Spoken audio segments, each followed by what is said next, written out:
Okay, so now we're going to look at some reactions. So just to recap from the previous section, we know that this group is very reactive because of the electron deficiency of this carbon. So how about we make it even more electron deficient, right? Which is what basically you're doing by protonating this oxygen.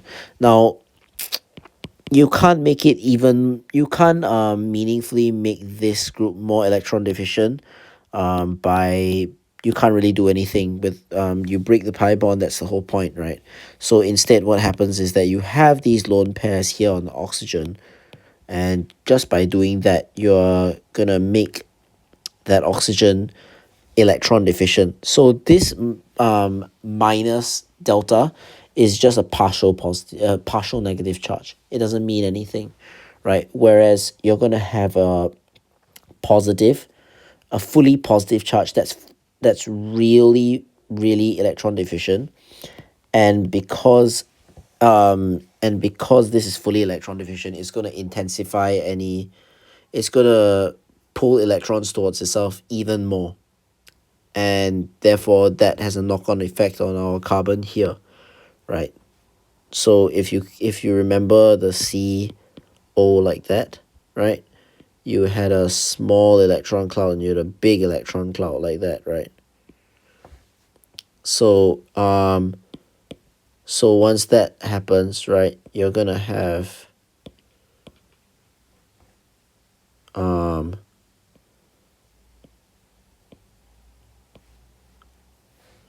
you're gonna have that, right?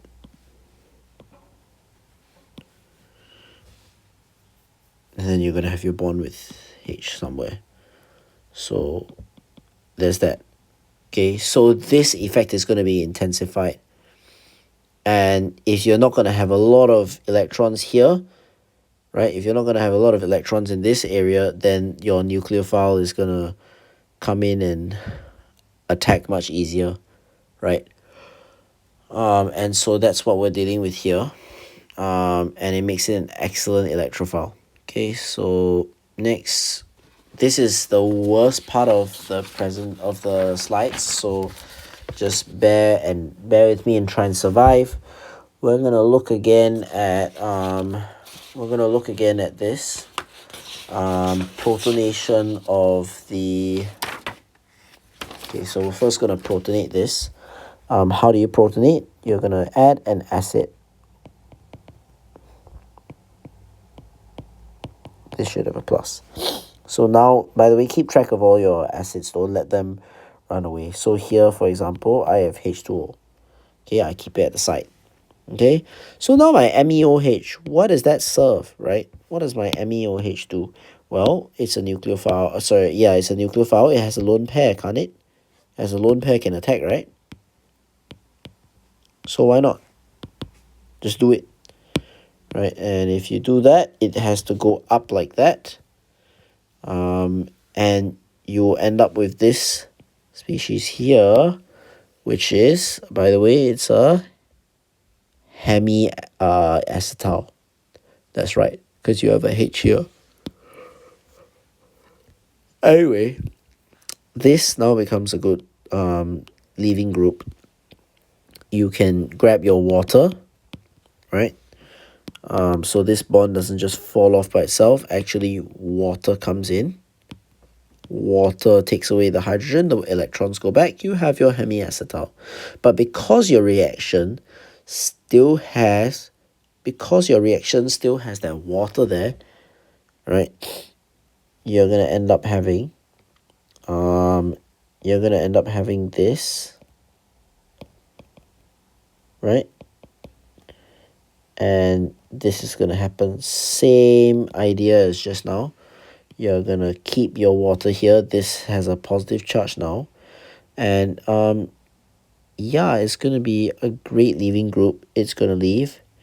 And remember that oxygens always have spare electrons lying around. And so now that the black arrow leaves, right, the blue arrow needs to has a spare pair of electrons to put into so that carbon still has 4 bonds, which is what happens here, right? And then the whole process repeats again. This is another methanol molecule, and this process repeats itself. Sorry, that should not be blue. And then basically you end up with the same issue again. So with the same thing happening again, that you're just gonna have your H2O like that, and yo, you've reached the acetal product, right? Plus, of course, H3O plus.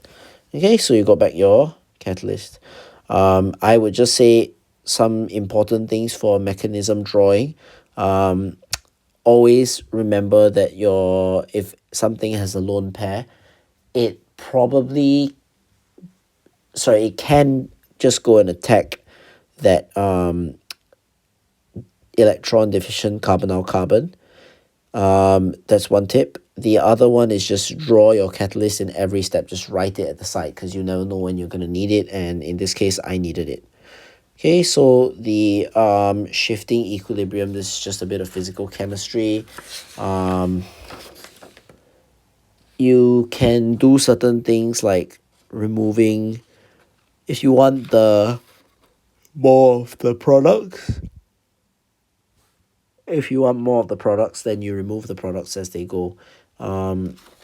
If not, you can remove water as well, right? Yeah, you can remove water, and that would push the equilibrium to the right, and it's quite cheap to do.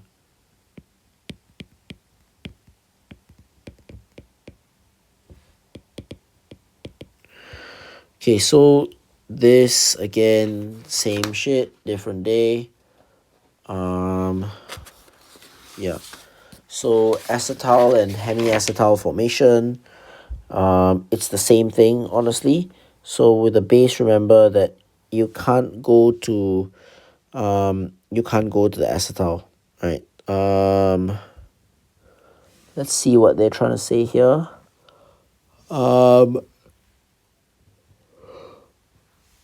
Okay, so if you notice here in this step, this happens, right? If this is a base, that's not possible. You can't steal a proton from there. So this is the impossible step with a base. Impossible.